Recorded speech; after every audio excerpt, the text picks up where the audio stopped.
Hello, everyone. Welcome to another episode of The Obscure Arc. I'm here with my co-host Emre, here to talk about a classic anime, or the classic anime, but with a bit of a twist. How are you doing? Good. Doing pretty nice. Yeah. How about yourself? You're doing okay. As I've said in the previous episode, for this month, it's been a real pleasure to just only get Yeah. good anime watching, and we're keeping it going, which sometimes with your shows, sometimes a miss, I won't lie. But this one arguably was better than, I think you could argue it was better than what I suggested. I wouldn't agree, but you could argue it was better than what I recommended, I think. Yeah. I would argue that. You would argue it. Yeah, actually, in fact, I would. But yeah, that being said, this month's pick for me was Pluto, a classic, like you mentioned. Mm-hmm. Or you could say a classic because it's based off of a classic. Classic of a classic. Exactly. But yeah, so for anyone who doesn't know what Pluto is, first of all, it's a cool adaptation of a really well-known franchise/anime. Or not necessarily like a full adaptation, don't get us wrong. It's just a reimagined version of an arc from a really famous anime/manga called AstroBoy.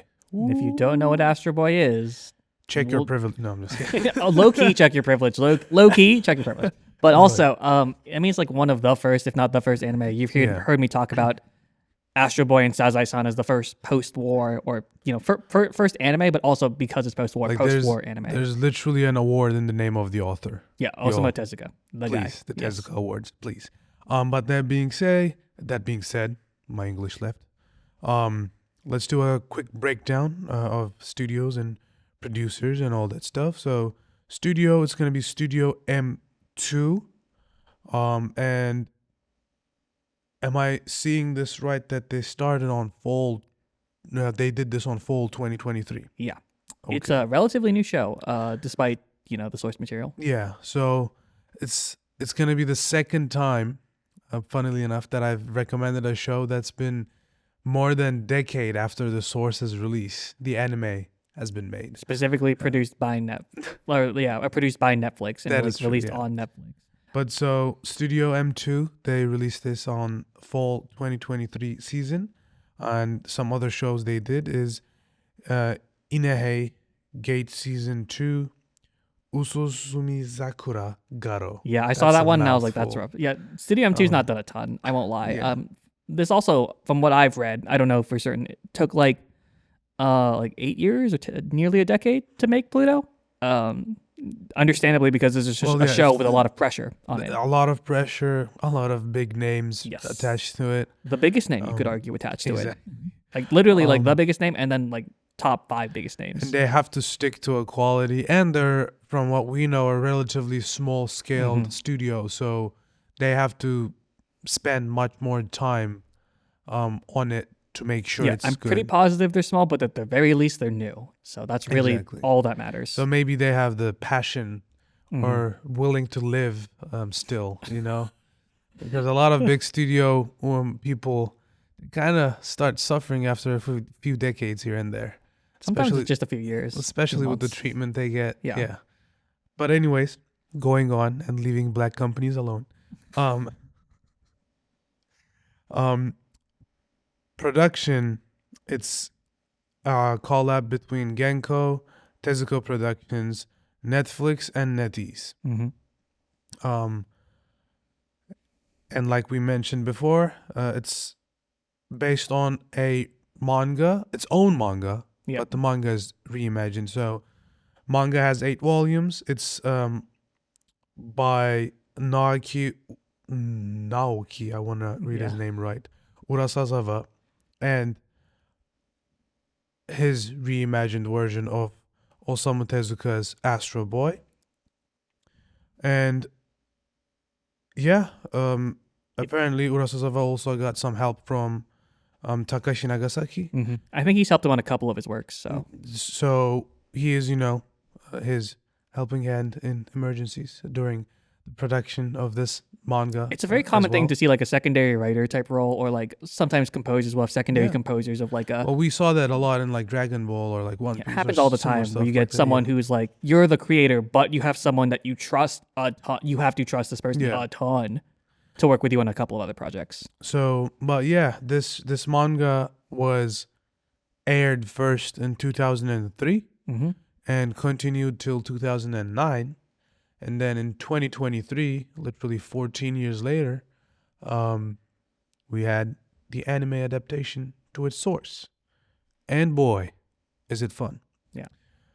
It's also an interesting take. But yeah, that being said, going down on our list, we got... Well, I will say, if you don't know who Naoki Urasawa is, we mentioned Tezuka. Tezuka's done. That is true, yeah. If Tezuka's done, as we mentioned, Astro Boy, but also Dororo, which we've covered, as well as Phoenix and a couple of other things.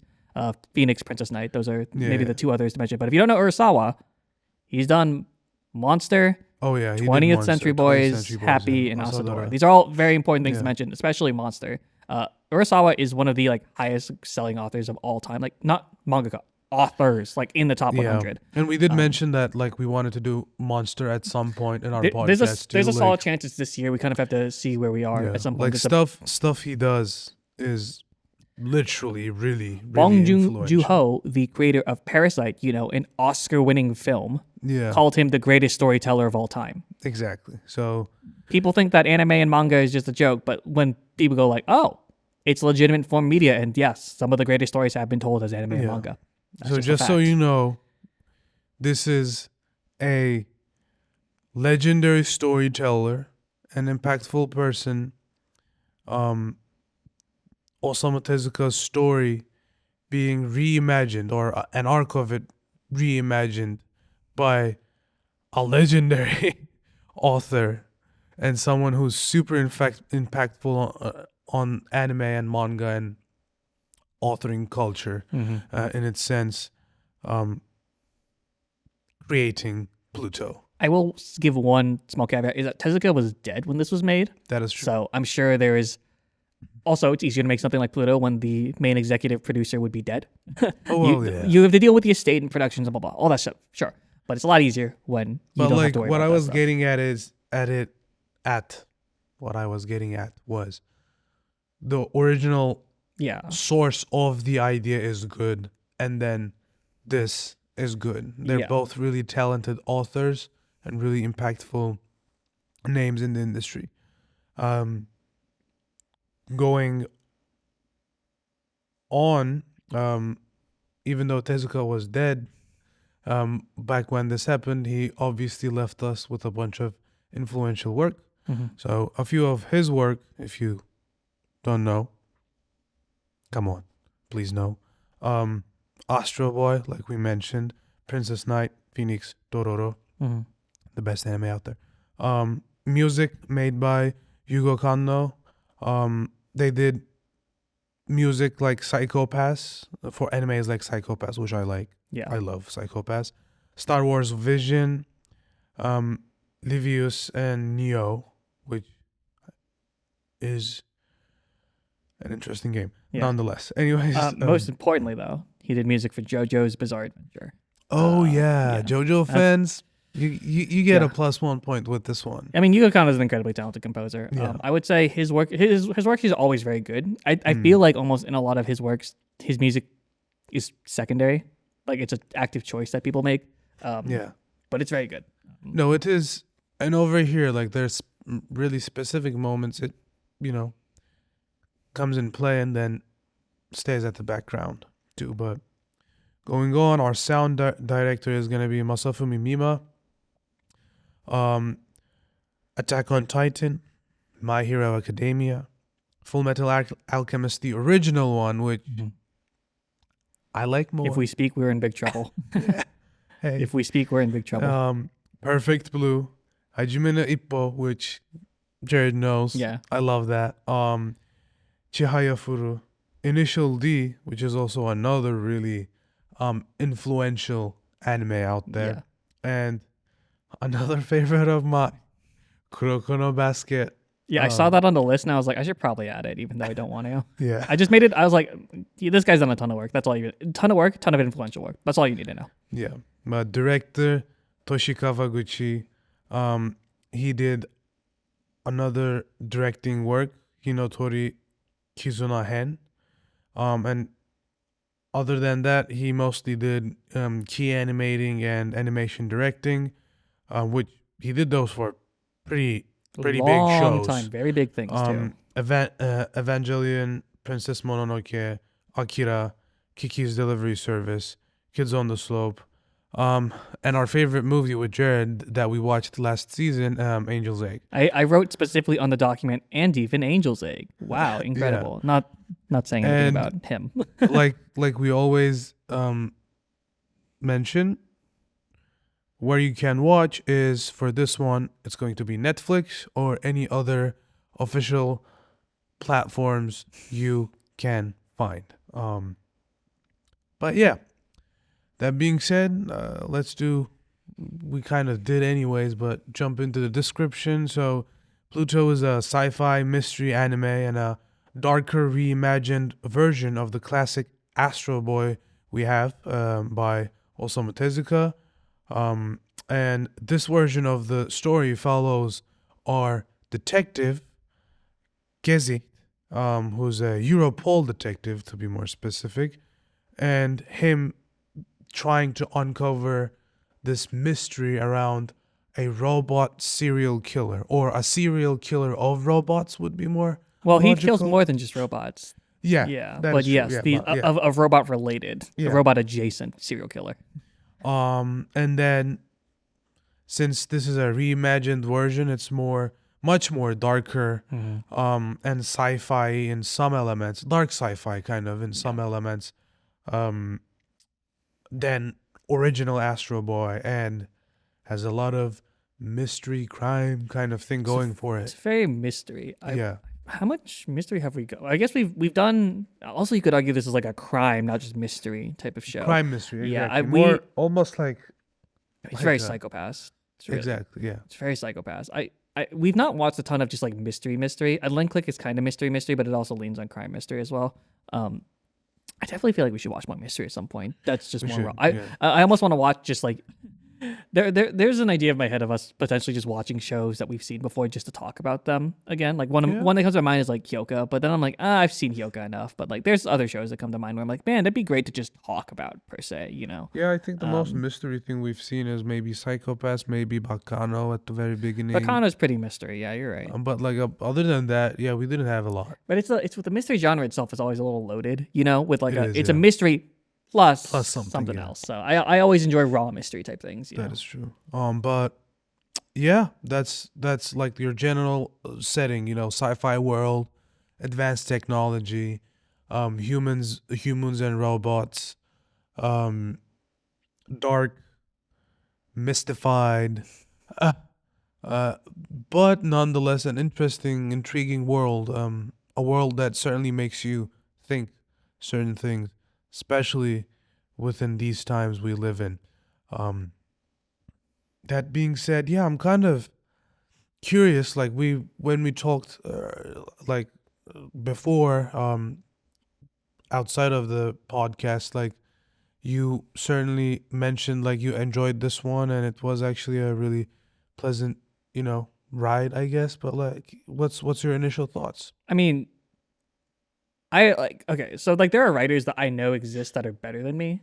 I'm not gonna like pride myself as someone who's released literally nothing as like an incredible, amazing writer or anything like that. But it's like there's a certain level of quality when you watch and read something that you can't help but be like, damn, that motherfucker's talented. And Urasawa's like that. Like I've seen enough of Monster and I've read a bit of 20th Century Boys, and I'm just like, dude, this guy, there's a reason why this guy sells and why he's so popular and why he's so good. Like I knew that about him just from like slowly watching any of his work, and it's frustratingly effortless, but so intentional from him of like kind of how he builds his characters and mystery. I mean, it's hard not to compare this to Monster, considering that they were released at somewhat similar times, as well as also they're both involving serial killerish type of things. But he's really good at delving into the specifically like human psychology and how it's affected by like events that are very traumatic and very strong on the human mind, and it's just he's incredibly in tap with all of his characters, throughout all of Pluto. And I think even if they're not all given the same amount of time, and even if I don't love certain direction and choices with all of them, there's a certain level of execution, especially with his mains, that it's just like, wow, this guy knows what the hell he's doing, and he knows how to do it. And there's very few people, like, if we're talking even about Shinkai, like, I love Shinkai and all that, but Urasawa's got talent that is hard to compare to with him. Like, I mean, Bong Joon-ho's like, right. He's one of the greatest storytellers of our generation. It's really hard to compete with that. Like, it's rare. That's the thing. His work is rare. Yeah, you definitely feel that it's a for a lack of better word, uncommon piece of work. Mm-hmm. And me, someone who doesn't love mecha stuff. Okay, this isn't even mecha. This isn't even mecha, but like, this is not mecha at all. No. But like robots and stuff playing in it. Sounds like discrimination. Yeah, right. The whole premise of this show being like that, and me discriminating toward robots. No, robots, I love you. But it's like anything that's super sci-fi usually really easily loses my interest. Mm-hmm. You're more of a fantasy person. We've been over this. Yeah. That being said, being exposed to Astro Boy since childhood, not extremely, don't get me wrong. Like, I wouldn't be able to say like I grew on Astro Boy, but it was certainly out there, and I was certainly exposed to it to a certain degree. And the way they executed the story in this particular show, like, it was so good that I could definitely straight up forget any type of dislike I might have for any type of genre. No, there's a quality to his writing that it's both a quality and a precision to his writing that he knows what he's doing on such a clear note. Like, it's hard to just, it's like hard to look away when he pulls you in such a clear, distinct way. And even if sometimes I find it predictable in moments, not often, he has this ability to be like, but you still can't look away. You still want to find out.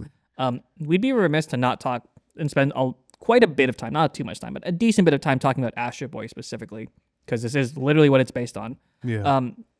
As we mentioned, Pluto is a reimagining of specifically the World's Strongest Robot arc from Astro Boy, which is one of the, I believe, later-ish arcs of Astro Boy.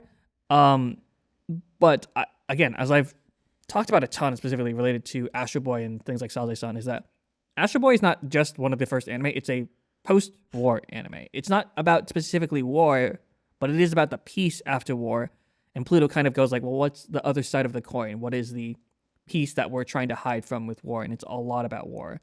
Astro Boy is also incredibly about humanity. That's why we have, Adam as a robot. It's humanity. Kind of what is humanity? What are all those things? And so importantly, this is something that is not talked about, in my opinion, enough with Astro Boy, because it's a kid's show, quote unquote. It's about loss. Heavily about loss and the things that we're missing and we've lost over time. I mean, and it's about two types of loss. It's about literally losing someone, and then it's about the loss you have, as in your memories. Yeah. And stuff that makes you. Yeah,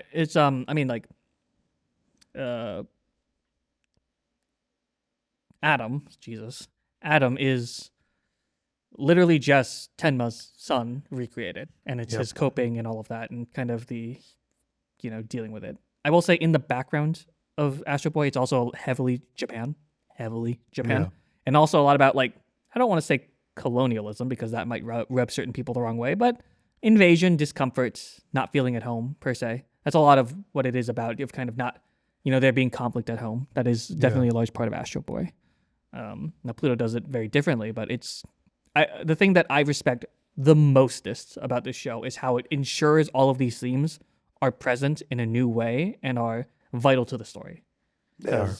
So many other remakes go like, but what if we did this but completely different? And I'm just like, why are we using the IP then? You know, like, what is the point of doing that? Just create a new story. Like, just don't, like, this is not one of those shows that uses the IP for, like, IP's sake or for milking it, basically. Yeah. Like, this is something that actually adds a new element, a new take that further develops the original story as well in your head. Like, you knowing this perspective can, and for me, will change your outlook on what the heck is going on in Astro Boy's universe. Yeah, and in that world. There are so many remake type of things where it's either this is the exact same thing, but like slightly separated further or some slight change or small thing where it's like you're using the IP because you want to remake the whole thing. Or it's let's just use the IP for likeness, do a completely separate thing that's not even like a part of this at all. And then just be like, cool.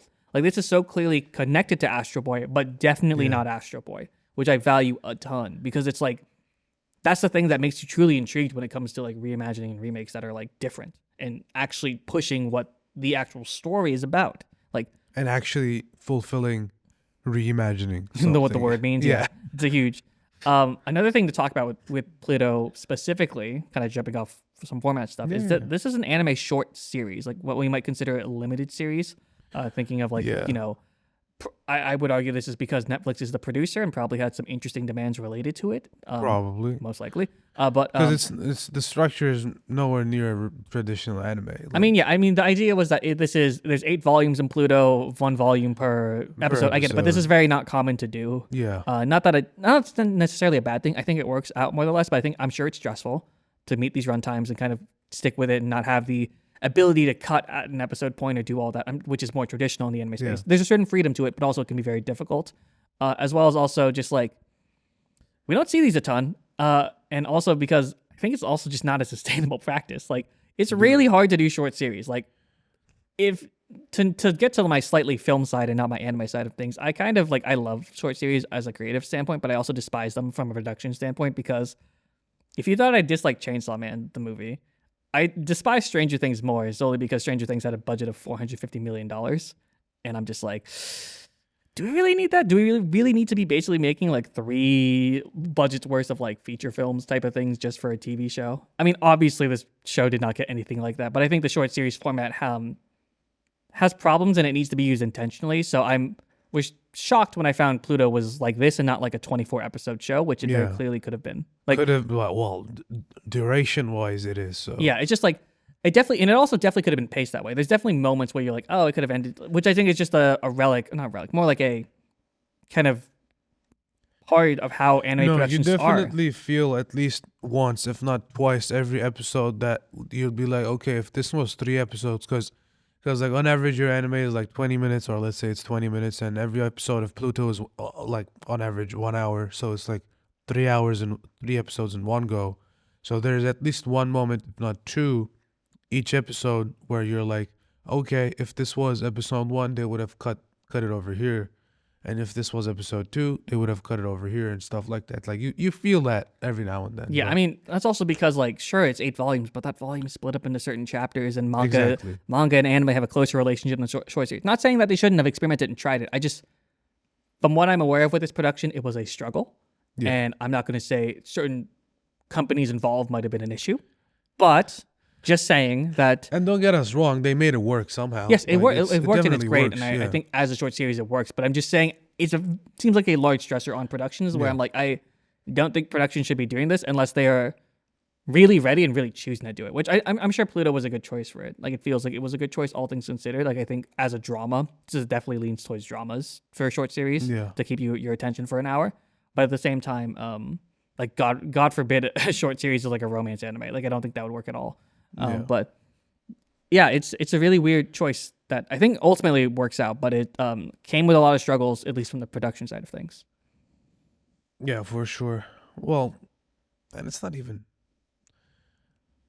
There's also the pressure of having to fulfill, like we mentioned at the beginning, right? Well, yeah, being a story written by both indirectly by Osamu Tezuka as well as Naoki Urasawa, two of the greatest writers who you'll probably like look up to as idols. Yes, there's a ginormous pressure on you to create this. The pressure you'll have on your shoulders just with that is like incomprehensible. Like it's imagine two of your idols. Yeah. And then think like they expect you to do a specific project from you specifically. I mean, people forget that like a lot of specifically animators in the space like get into it to work on like, you know, they have a like, oh, I loved Evangelion, or oh, I loved like Astro Boy, or I loved like Initial D. Like they have something that they're attached to, and then to work on something that might be attached to it, I'm like, that's crazy, crazy and awesome and exciting, but also incredibly intimidating. So there's probably some level of that involved. Yeah. But that being said, yeah. So jumping into the show itself. Kind of, what was your first impressions? First of all, like I don't know how much familiarity you had with like characters from Astro Boy, if you had any. I knew like Tenma, and I knew Astro Boy. I knew Adam. I knew he had a sister, and I knew a couple of other. I knew things about the world, and I knew about like the fights and powers and all that stuff. But I didn't know, like, if you asked me who, oh god, if you asked me about like who Dr. Okonomizu was, I'd be like, I have no fucking clue. Like, I'd have no idea. But like, it's the type of show that at most I would see occasionally on in like, you know, somehow I ended up on an anime site and I'm watching Astro Boy, or maybe for some reason it was on TV somewhere. Like, I don't know. Like I didn't know much about this show, but specifically Astro Boy. So going into Pluto, like I knew enough about Pluto, and like, you know, it was a dark reimagining of Astro Boy. It was marketed that way. So I kind of knew what I was getting into, but I think and especially I also knew it was done by Urasawa. Yeah. I was actually really surprised by how good the animation was, and the art. It's a lot higher. It's a great blend of both Urasawa and Tezuka's art style. Both obviously, you know, that happens in the manga, but they're able to recreate it on screen very well. They don't do anything too crazy in terms of like, you know, none of the fights are blow you out of the water, and nothing's gonna be too crazy. But in terms of the consistency in the scenes, it's very impressive to me. For a studio seemingly of not a big size and relatively new studio, I was very impressed, especially in like episode 1. I was like, wow, this is very refreshing. Okay, yeah. So for me, I'm kind of on the same page. Like I said, I didn't know a lot from Astro Boy. I certainly did know Dr. Or Hiroshi Ochanomizu, and Dr. Tenma, and Atom and stuff like that. But I'm on the same page. I was expecting for it to be good quality when I was watching it for the first time, right? But our expectations are not always met. You say that in a tone that could be bad, but yes. But in this case, it was. So that's always good, you know, especially when you're doing something that's super, super substantial in terms of anime culture and history. So I think the thing that's most standing out of Pluto, especially episode 1, I think episode 1 of Pluto is excellent. I think it's truly one of the like best parts of Pluto. Is setting the tone is really important, like really, really important, and it's really staked in tragedy. All of episode 1 is about tragedy. It's one of those shows that actually will get you hooked on the first episode. At least it was for me. I think it's pretty like, I would say it's not the mystery that hooks you, but it's the depth of the characters that you want to explore. It is, yeah. And they do the classic thing, you know, like episode 1 ends and you see Atom and you're like, oh, and then like they just finish the episode and stuff like that. But like, one of the best things about this show, in my opinion, and I'm kind of interested on your take, is that we're actually, like we said so in the description, following the story from Gesicht's perspective. Yeah, I think that was an important creative choice that needed to happen for a bunch of IP reasons, obviously. Of like, you probably don't want to touch Astro Boy, the thing that's probably sold and made Japan millions and millions of dollars. This was a necessary decision, but also I think it was very intentionally done. It wasn't like a shoot type of thing. It was like very clear that they wanted to explore it from a more adult perspective, someone who, you know, has a family, someone who sees the terrors of the world as a detective. Like, choosing a detective type character is always there's a certain revealing nature of what society's really like.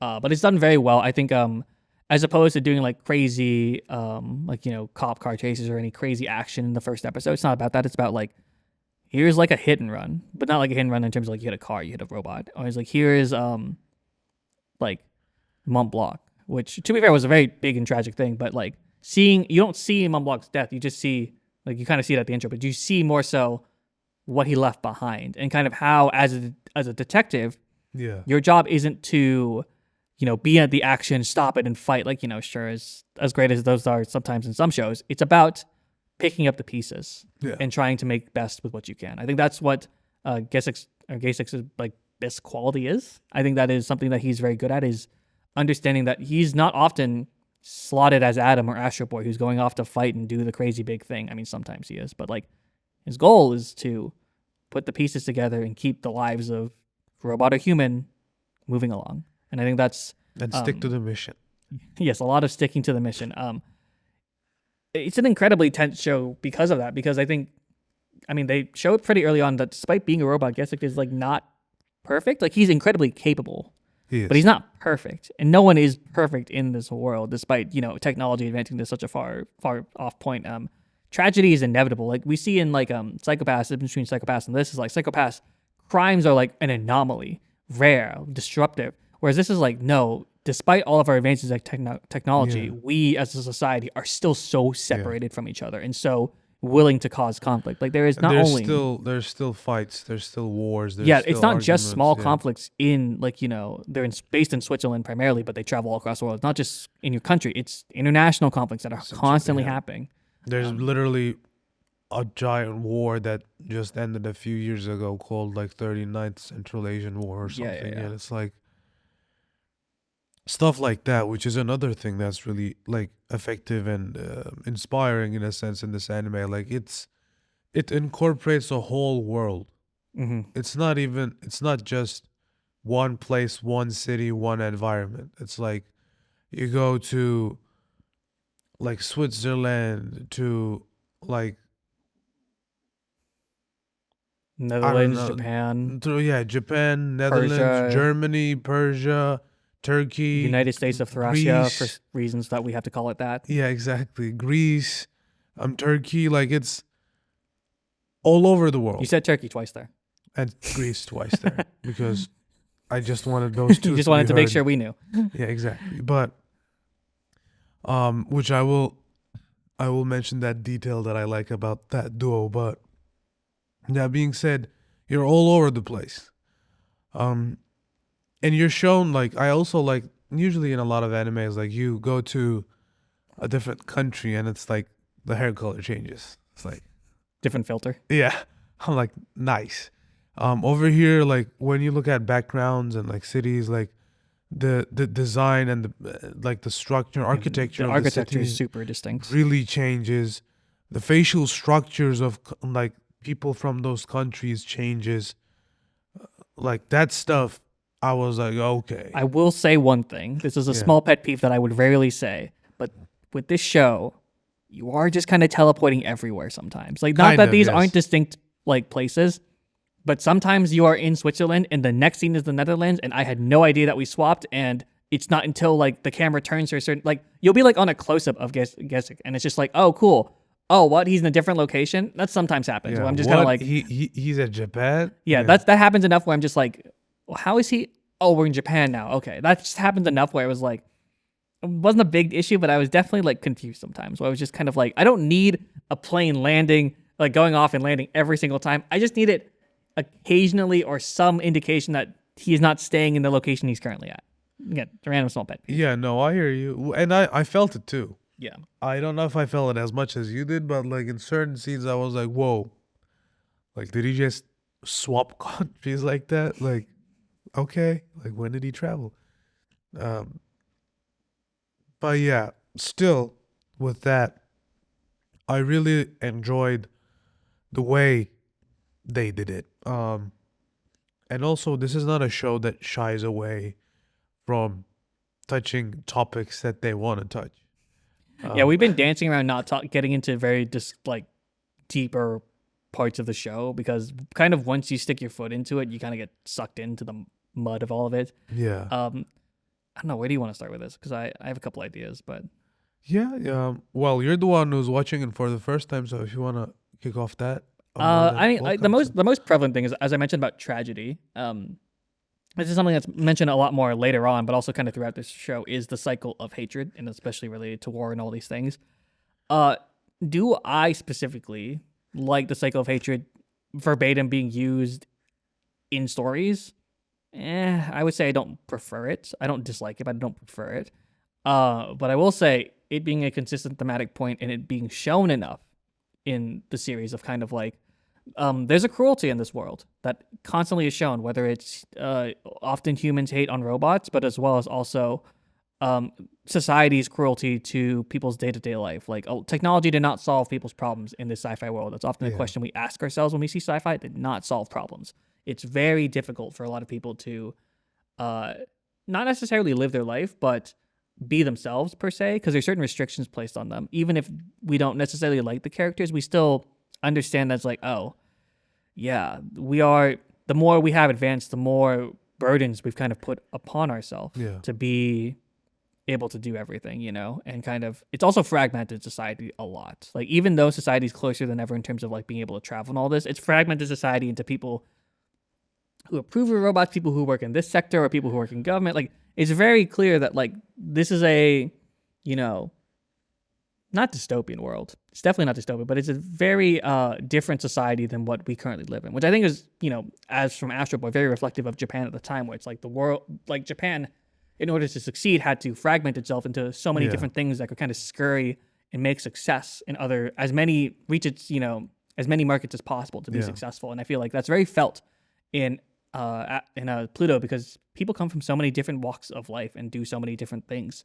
But I mean, at the end of the day, it's like, you know, it's not. I'd say one of the bigger parts of that is like it's not just humans versus robots, right? no. It's humans, robots, but within humans, humans that acknowledge robots and humans that don't acknowledge robots, and within robots, in a sense, robots that want to live with humans or acknowledge humans, and robots that don't want that. I think it's more often actually robots that aren't allowed to live with humans. Or allowed to live I think with there's a lot of humans. robots that are tossed aside. So there's like literally 4 or 5 different like factions, if you may say so, that you're dealing with, that you're currently seeing, and they have to interact with each other throughout the show in one way or another, and that's really shown well. Yeah, I think Pluto dabbles in geopolitical narrative. I think it's kind of, if you played something like Trails or other like maybe specifically like deeper games or deeper like stories with a lot of lore, it would go into more like with factions, ideologies. That doesn't really do that with Pluto, which is fine. I don't really want that out of Pluto. But at the same time, it does dabble with it enough of like, you kind of get a note of like when you see someone of kind of like, oh, this person's opinions on, like society is different enough that every person you meet is going to have different opinions of what should be and shouldn't be. Even just the basic relationship of robots' rights, our relationship of how robots are used by humans, like should robots be becoming more human? Like all of these type of things are like moral questions in society that haven't had answers for, even if they have like something written in law, they don't have answers by the public yet. And I think that's a super cool part of it, because a lot of worlds can feel very static and very like all these people agree and they all are doing this and you're against the world because you're the protagonist or you're the world's hero and you're going to do it. Like I think seeing that allows for a lot richer character interactions of, and like, you know, I was about to say NPCs, but like side characters and like, you know, even just random characters in the show pulling out more out of the main characters, because there's already this conflict or abrasiveness or even just difference between the characters that forces them to confront something that they're not necessarily ready to talk about or maybe not sure about. Yeah, it certainly adds to the experience. And that is a general like theme of Pluto, right? Like it adds to the story with people, it adds to the story with environments, it adds to the story with issues it addresses. So usually in a lot of shows you pick one issue, right? And then you just only address that. with Pluto, you pick multiple issues which are inevitably linked in a sense to one another and address all of them. Whether it's the question of your existence and why you're there, or your meaning in life, in a sense, or whether it's your place within this society, or if it's just as simple as like coexistence. Yeah. It's always touched. Like it's never just some baseless like look at this stuff. I mean, it looks cool. If you think about it, war is inherently about technology. The more technology you have, or like the further advancements you make, the more capable of violence and great violence that you're capable of. Which then begs the question of things like robots, which are more capable than humans. Something that is consistently reflected on in media is humans don't like things that are stronger than them being something that they coexist with. They really don't like it. Best example of this being the Chimera Ant, in my opinion. But also commonly seen in just like any piece of media of just like humans don't like outside forces that, even if they wanted to be peaceful, could rule over them if they chose to. Yeah. They hate it. It's humanity's nature to fight against it. I mean, it's reflective of the idea of like, some levels of colonialism, but also why we fight in wars and all that stuff. And then that's inherently related to like, okay, well then what is our humanity allowing us to do, and robots, and it's very intentional and all of what it's doing with its characters. And even I think the thing about Pluto is that it's not just explored by the main characters, it's also explored by some of the smaller side stories that are involved with it, as well as also a little bit with like stuff from the main villains as well. So that's kind of what I want to go into from here. Like talking about other characters, like we're obviously seeing a lot of things from Gesicht's perspective and like how he perceives certain things and his, if you say so, like character development and stuff. But we also get a decent bit of other like side characters and their perspectives and their lives, or like a hint of their lives. So what did you think about that part? Like, did you enjoy it? So I actually think that specifically for the 7 greatest robots, I do actually think they were, I think besides Gesicht, I think they weren't necessarily my favorite. I really like North Number 2 and I like Mont Blanc. I think Hercules and Brando are kind of, I enjoyed them for what they are, but they don't get the time they need. And I think Epsilon is, I have opinions on pacifism. So I think as great as, and I know he's supposed to mean something related to it, and I get it. But I'm not like, I don't dislike Epsilon as a character. I just think how they executed the story was a bit off. My favorite characters in the show are actually all of the scientists and doctors, because they sit in this unique position of both, they are deeply connected to robots and technology and other things, but are inherently human and are forced, fortunately in this show, most of the doctors have some moral compass of, questioning their technological advancements of like, what should I be doing? What am I allowed to do? Like, especially, I think, besides Gesicht, if you were to ask me who my favorite character was, there's a world I say Dr. Hoffman. Because I think, partially because he's related to the story, but I think this is deep desire to want to find out something of like, both like on an emotional level, but as well as also it's like, it's his creation.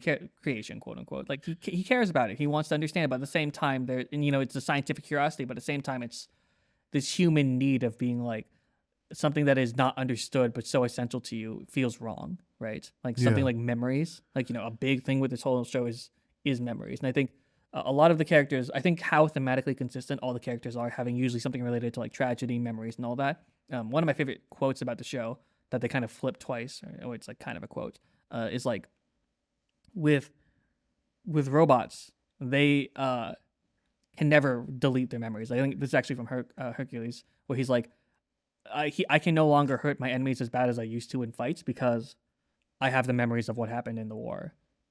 Those don't ever go away. Humans forget. But at the same time, that then is flipped later of like, well, robots can choose to delete memories, but humans kind of, even if we forget, always stains us. I think that was an interesting way of like, a lot of robots, they get quote unquote reset or changed or do all these things as we've seen with Gesicht. But, and I think part of it is that with Gesicht specifically, to get into light spoilers, we'll get into more major spoilers later, but Gesicht, to show how human he is, his memories have stained him. Yeah. He is not just a robot where it can be easily deleted. They are part of who he is as a person. And he also, throughout the show, we start to see like Gesicht himself and other robots choosing to remember. Yeah. Like holding on to those memories instead of just resetting and It's being done with the wife robots. at the first episode of like, please don't take my husband's Exactly. memories. Please don't take my husband's memories. And even when you see like with North Number 2, he doesn't want to forget that he was on the battlefield. He just doesn't want to belong on the battlefield. He doesn't want to go back. There's to so the many battlefield. there's so many characters where it's like I mean I think it's a conscious choice of a lot of these robots where it's like, you know, this idea that when you make something that's more human, like a robot that's an advanced intelligence, that the way humans learn is by making mistakes, and memory is the only way you learn from mistakes, having your memory and learning from it. Sorry for that. North Number 2 was a really good example, right? If he forgets what he did on the battlefield, he could go back. He would go back because he's made for that. But since he remembers it, he doesn't want to go back, and he wants to be something else, and he wants to get out of the reality he has, that's that he's made for war and killing, and he gets into music. And that's within itself like kind of is literally one of the very first things or moments we see in the show, that like having memory and them in a sense either scarring or like staining us in one way or another, staying with us in one way or another, is what makes, or at least a crucial element to what makes us human. Yeah, I think there's a cruelty of fate with North Number 2. Yeah. No matter what, he had to go back to the battlefield, whether he chose to or not, whether it was in his own home or not. It was definitely what made episode 1 so impactful, was North Number 2 in the beginning. I think it's a bit tiring for the sake of it. It's supposed to feel tiring, but it's incredibly important to establish the nature of the world of AstroBoy and Pluto. Like it's like literally from the get-go, seeing North Number 2, you're like, this is what you're getting into, and this is how we're gonna play this game, and this is the perspective of this story. Like it's not about like someone being the robot like superhero or defender of humans or whatever. Like this is existence. Like this is existential. This is being human or not being human. This is like questions asked and questions pushed to its limit in a sense. Like the tone of the story is that. And like you said, we get to it from the get-go. I think another theme to talk about that we hinted at, or to talk about these bit, is loss. The way loss is perceived in this show is, especially when it's posed to the robots, because we kind of talked about this, is that it's posed as a choice, you know? Like they can choose to reset, they can choose to also move on with their life, or they have a mission. You know, loss is not supposed to affect them, right? It's supposed to move on. But ultimately, because these are robots that are trying to become more human and learn and do certain things, loss is an incredibly important part of processing things and understanding. There's some incredibly, to get into even deeper spoilers, painful moments throughout the show. I think one is specifically with Helena and Tenma. I didn't like, it's just a very human moment of specifically saying like, you should cry, even if it's a fake cry, and just imitating, because that's the only way you learn how to. Yeah, like Tenma straight up goes to like, it's okay. Like at first, you're just gonna be mimicking, but they will turn into real tears. Yeah, and I think I think a really great quote I loved about Helena was Dr. Hoffman was like, we as scientists always talk about what's incredibly impressive technologically related often to warfare, but what's impressive about Helena is her ability to, have such kindness, but also such human traits of like, she's trying to distract herself when she's in Japan, of just like, pretending like it's not involved. I'm like, that's not part of like, what we would program in a robot. But in reality, the more and more you get related to human processes and how we learn from things and how we learn to cope, it often goes down these rabbit holes of just things that are seemingly illogical, that are necessary for this whole learning process. I think the balance that's then struck with when I try to do my best to remember, it's like I think BAU 1589 of kind of the robot that has murdered someone, the first robot in history to ever murder someone, of the only way that a robot could truly disobey, quote unquote, disobey orders or kill someone. Brow 1589. Oh, Brow. I Brow forgot the R. 1589. But Brow 1589 is the more human they are. The more and more human you get, the more you'd be able to make mistakes. You'd understand hatred and the emotions related to it, and the things that could cause you to do something that, despite being quote unquote in your order, makes sense in your head. A lot of what humanity is quote unquote the darkest parts of humanity is making sense out of something that doesn't make sense. And that's why, like, even in the show, it's mentioned like they scan him multiple times when he kills a human, and like there's nothing wrong with him.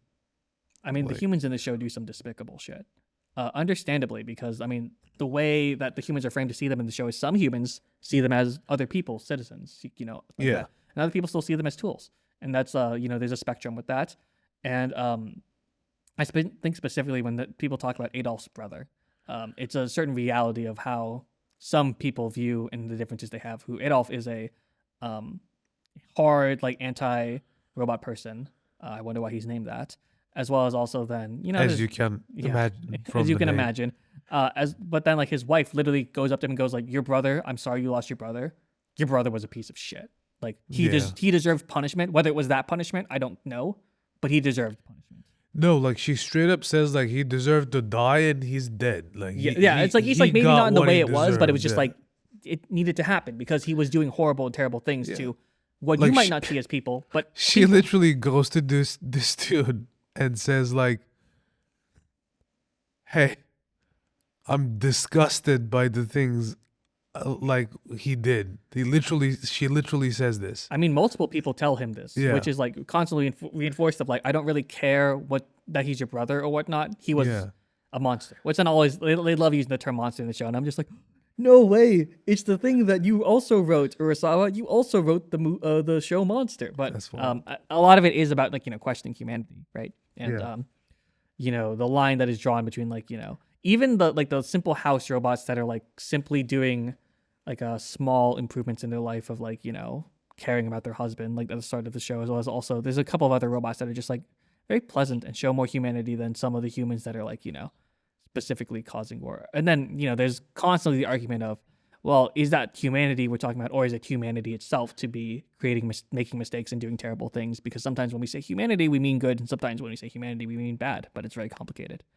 It is complicated, and it's complicated in this anime too. You know, it's nothing is straightforward, and you kind of also see that when Gezi asks Adolf the question, like the thing that I fear the most, that is now I know what hatred is, and then he's like, does hatred ever go away? Like, do you ever get rid of it?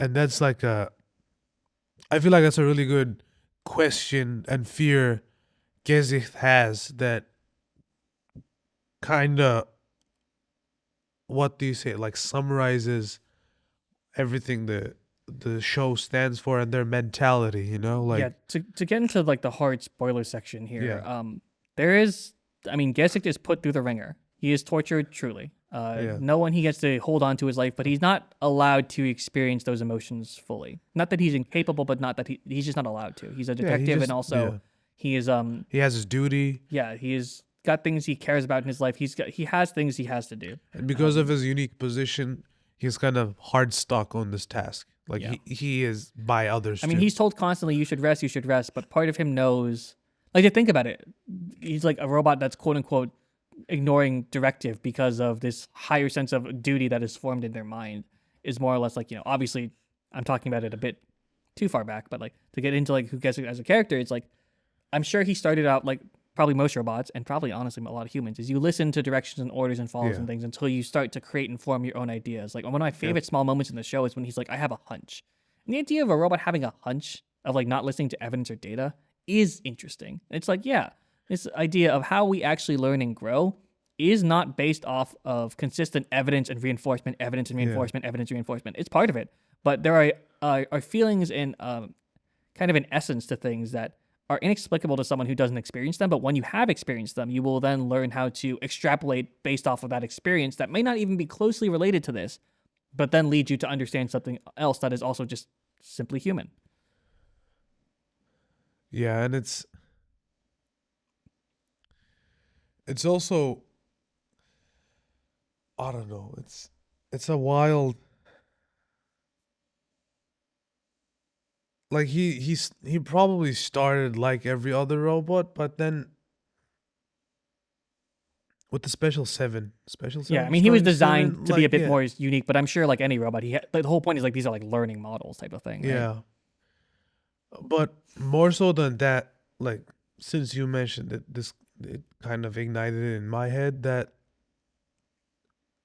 in specific portions we see actual, like, generic robots switching Mm-hmm. and like becoming more than what they were intended for, in Mm-hmm. a sense, with the flower selling robots Muhammad and, Ali.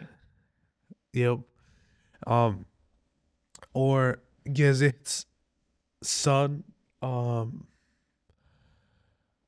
or, man, or even like, even within the seven with Brandon and Heracles. Yeah. Like, you see these two robots come together and have like a bond of brothership and rivalry at the same time, which is a complex thing. It's arguably such a complex thing that a lot of humans don't experience it throughout their lives, like having a, like, brothership, kinship kind of attachment, as well as it being rivalry. Like, not a lot of people get to experience that, and it's, you see robots start experiencing that, and one learns anger and hatred for the other one, Mm-hmm. and stuff like that. Which, on the contrary, then you see humans acting certain ways, and then humans doing certain things, and you're like, okay, like that. This is where the line gets super blurry of like which is human and which is Yeah. robot. To get specifically back to the plot of things, we've talked generally about a lot of things that are, I think, very important. I will say that the through line of the actual story itself is with Pluto, aka Sahad, Oh yes, and his or storyline. It's Bora. Well, no, Bora's different. yeah. Bora's the big robot that's under the sea. But my thing with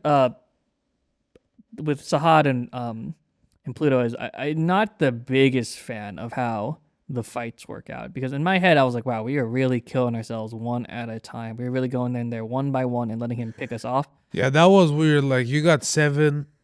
Okay, I'll give it. Mont Blanc was like caught surprised and like he's North dead. number 2 is a spur moment, but like they show consistently throughout the show. Like, again, not I don't like doing plot holes type stuff, but like consistently throughout the show, they're constantly communicating with each other. Epsilon is literally next to fucking. Like, I know there's ways to explain all these things, but just like not a single one of these fights was not done by one. Like, not done. The thing is, right? The biggest thing over there is that in the story, Mont Blanc dies, right? And then North number 2 dies. Gezi straight up starts going to each robot You're in one danger. by one.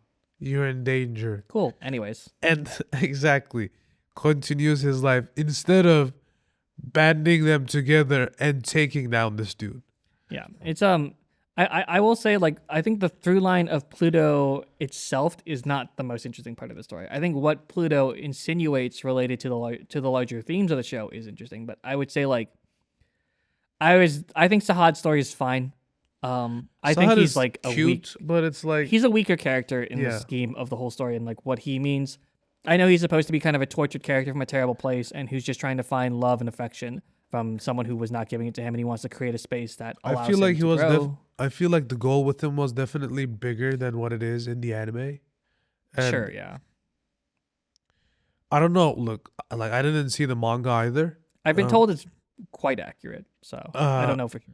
But I was like, I said anime, but I was like, maybe they intended in general, like when they were writing to like him to be more like a pivotal, more in-depth person, but didn't turn out that way. I don't know. Well, they spend quite a bit of time on Sahad. I just think his actual story itself is fine and passable, but it's just when you compare it to Gesek, as well as you compare it to like even just other aspects of the show related to robots, I think Sahad himself is kind of just like fine, and I think Pluto himself is a bit uninteresting, especially considering that it's like, I don't know, just the entire part of Pluto's storyline feels like it is from a kid's cartoon, which is not a terrible thing, but it feels so disconnected from parts of the other story where I'm just like, I really wish that. I think Abdullah as a villain is fine. I don't think he's anything special. Abdullah, sorry. I think he's fine. I'm not a huge fan of him. I think he's like passable for what we need in the story as a villain, but I don't think he presses. I think both Sahad and Abdullah both struggle to actually be the pressure on the themes and feelings of the story. They're actually just more like something that the heroes have to remember to do later on. Like, I think here's the thing, at least that's my opinion.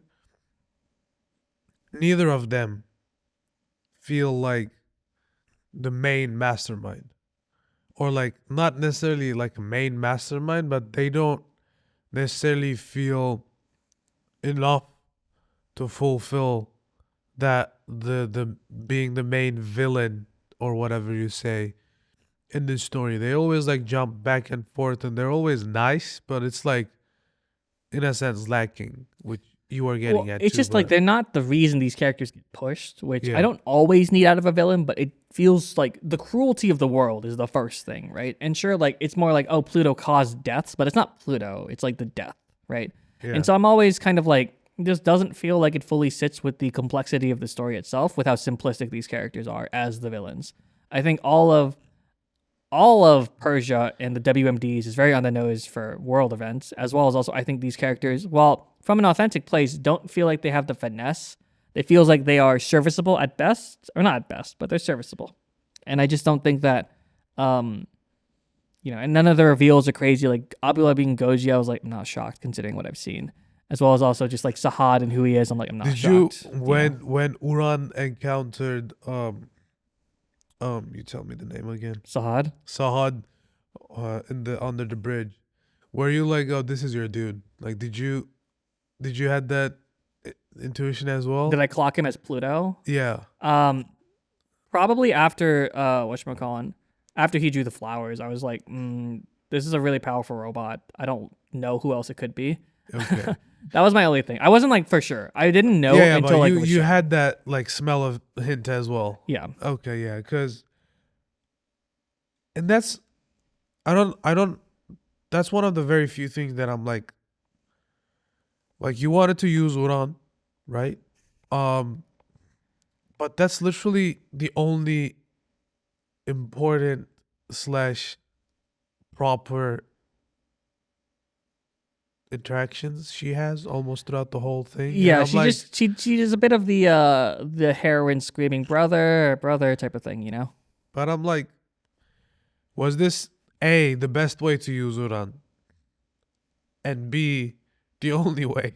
Well, Uran as a character, at least from what I'm aware of to AstroBoy, is very on the nose of I'm the empathetic sister character. And you get that, but like... No, I think utilizing a character like that is really hard to use it in a complex way. And I think probably they just needed to like not... use her?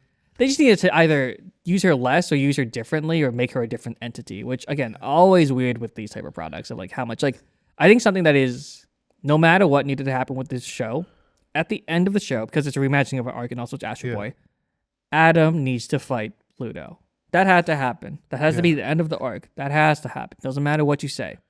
And it was very obvious that Pluto was going to self-sacrifice. Like, it all becomes like, kid show type stuff, which is always a bit conflicting because I'm like, yes, it's cool to see its origins, but at the same time, I wish we got a bit more complexity. I kind of chuckled when they started watching the sky together. It was a bit of a bit too much of a... That was too much of a kids show trope. Yeah. Like, it's... Because you see these, like... And this is like heavy spoilers, people. So if you want to avoid it, just avoid it at this point. But you literally see Atom being like, I'm gonna kill you. And red-eyed. Like, yeah, red-eyed and going to Pluto. And like literally like 4 minutes later, they're just laying on their backs, like watching stars and shit. And it's like, I don't know. It was like a Very really shonen. instant, like switch of pace. But I guess, I mean, in general, just like, um, I think the show could have used a bit more Tenma because Tenma's as a tragic character for the story is very interesting because of, you know, Tenma never gets what he wants. That's kind of his whole thing. Even though Adam is the reincarnation of his son, quote unquote, he's not his son, right? That's pointed out very vividly with that one scene. Is yeah. you're not my son, He but at the same literally time, I can't asks let go him, of you. yeah, know? he literally asks him like certain questions, and he's like, no. I think a Yeah. certain hollowness to him is, I think, very. I would have been more interested to experience. Because like a lot, like not when Gesick dies, which was a bit of a shocker to me. Not like insanely shocker, but I was like, I'm not shocked because of the situations he put himself in. But I was like, wow, they did it. But granted, Yeah, they've been killing. they pulled the trigger. Granted, they've been like, killing all the robots. But also, it's impressive to kill your main character to some extent. I was like, I mean, yeah, considering the tragedies he's experienced in his life, like his son getting basically tortured, put in a bag, and murdered. Yeah, it's like understandable to want to explore his character a bit more. Because then when I get to Adam, it's like, I think that Adam could have sat in the anger more, or the anger couldn't have been as intense, or it could have related more to Gesick's story. There's so many things where I was just like, it could have done a little bit more. I mean, I really enjoyed Pluto overall as an entire show, but I there's such nitpickiness on a couple of small narrative beats that I noticed as like inconsistencies. just towards the end, Primarily towards the end, yeah. you get the feeling of like they did certain stuff just so they could and kind of had to connect it all back to Atom, so that it's still Astro Boy. I mean, Adam's death is really unceremonious. It's very random. Like again, part of it is also they don't them not showing the fights doesn't really matter that much, but not showing Adam's fight basically is like kind of crazy. It is, yeah. Like how little screen time he has in the entire show, considering what they want to do with him, and then forcing a lot of screen time at the end. I think the show definitely could have been a bit more on the interiority of other characters and like kind of like, I mean, they talk about it a bit when they first meet Adam, of like when Adam goes to Persia to like be basically a spokesperson. It's like, yeah, they didn't use me for my power or anything like that. I was just a pretty doll, more or less, for people. And I'm just like, yeah, get into that interiority of what's it like to be a hero, but not allowed to be a hero outside of being used as like a piece for press release. Like, I think there's he was so basically many a things. mascot. Yeah, I think there's so many more, which Astro Boy is the mascot. Like, there's so many more things that could have been done with these characters to allow them to be fully explored. Not that I didn't enjoy what was explored, but a lot of it felt like it needed to follow along with the Astro Boy plot, which I get it. It's a reimagining, but I felt it's a little too faithful. Maybe it's my thing. Yeah, that and maybe also the restrictions of what the final production is. Yeah, I'm sure there's executive producer bullshit that we'll never hear about, but at the same time, I was a bit disappointed with the ending. I think the first 6 episodes are super strong, and I think the ending itself is a bit too predictable. The last hurdle is a bit. I think it's just too predictable. And I think like part of it is also because a lot of it is focused on Epsilon, who I've talked about, not me just as liking for certain levels of pacifism, but also just like, I don't think Epsilon's story, like, you can't have Brando and Epsilon both be like fathers of like orphans. Like I don't know, that feels wrong. Where I'm just kind of like, Brando is father of robot orphans. Doesn't matter. They're using children to humanize a character. Yeah. That's all that matters to me. You're using children to humanize characters, as well as also often in the show they'll use animals, robot or human, to humanize characters. It feels a bit cheap tricky when they do it as much as they do it in this show. Like they do it with literally every character, like more or less. Which, for example, they did that with Ochanamizu, like Dr. Ochanamizu. Yeah. With the robot dog. Yeah, they do it with literally like every character. You didn't have to do it. Like that dude was already lovable and like sympathetic as he was anyways. So it's like a way to prove it to the audience, which I felt a bit too much about. Like, I don't know. There's so many things that I was just like, wow. You were so close. Again, like literally the last 2 episodes we talked about. The teddy bear. Who the fuck is the teddy bear? Dr. Roosevelt. Did they even say his name? No. I looked it up and I was like, fuck. No, but it's Dr. Roosevelt because it's a character in Astro Boy. But like it's the fact that they had to tie it up to that character and it literally does nothing. Yeah. Like us knowing he exists does nothing to the story. Is kind of like you shouldn't have wasted your time with this Yeah, character. I think true greatness for the show was escaped to them solely by needing to be too related Yeah, and too attached to the idea of a reimagining and not its own standalone story. exactly. But Like, that being said, like it's other than those 2 episodes, like you said, the first 6, I mean, it's like when Gesik's on the screen, I'm interested. yeah. It's like that's really simple as that. And like as soon as I'd say like even first like half-ish of the I mean, Helen is interesting. yeah, and like Tenma's Helen interesting. part and that part. So episode 7 is interesting to a certain degree as well. But from Atom's resurrection Yes, and on, it becomes your generic Astro Boy you have to hit the beats and because yeah, and child like kind of more like children type of storytelling. yeah. With any of this negative talk, I was not disappointed in this show. I just No, yeah. knew it could have been like slightly better, like slightly. Yeah. Like I think all of the things that we talked about and how interesting the themes it delves with are very important. I just think that from primarily as a like kind of mechanical part of the story and like Yeah. kind of the technicalities here and there, they could have been improved upon and it could have been a more complete show because of it. Like it feels like the show stumbles more near the end than I would like.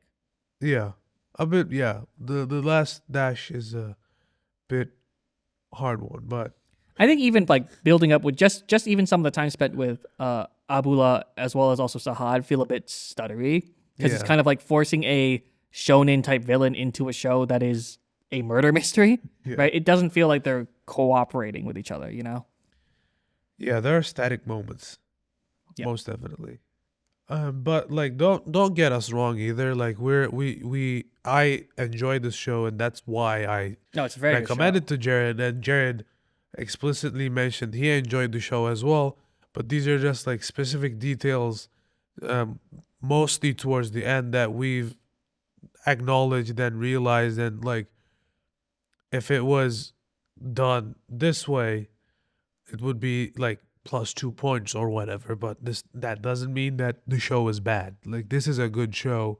This is a well done show, and visually, music wise, like music is, I feel like, for example, we didn't talk about music a lot. Mhm. There's nothing crazy to talk about music either, but music wise, um, it's a supportive background act, Mhm. and in certain moments, it pushes to add to the scene, Yeah, like with small hints, Yeah, not crazy. it's very does a good job at what it's supposed to do, Exactly. but not allowed to do more. Not that it couldn't do more, but not allowed to do more, which I think is fine for this type of show. It's very But yeah, cinematic. so and I it's kinda get it's it. nice as well, like sci-fi effects, sound effects, stuff like that. Well done.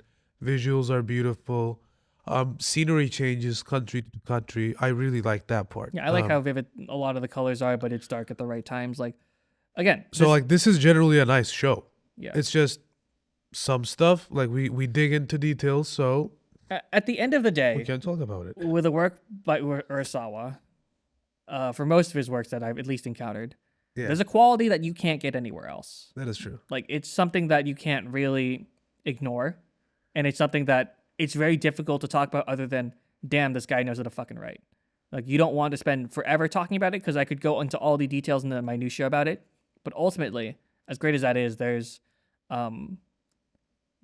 also simplicity to his ability that is incredible, and it's very hard to capture unless you watch it yourself because he has this ability to pull you in a way that most authors don't even think about dreaming about. And I think that's something that's incredibly special about something like Pluto is that he is someone who has this ability to pull you in and take you for the journey. Like there's a reason I was able to watch the show in like fucking 3 days is because Yeah. it's very good at pulling you along and you care about it. And you care about the characters, the world, The themes, the all themes, of it, yes. like everything. It just pulls you in. And there, so I might even say this is one of the like better reimagined takes It's not we close. have. Compare this to Dororo, which is not a reimagining, but still. Yeah, like this is a really, really solid one in terms of what it is.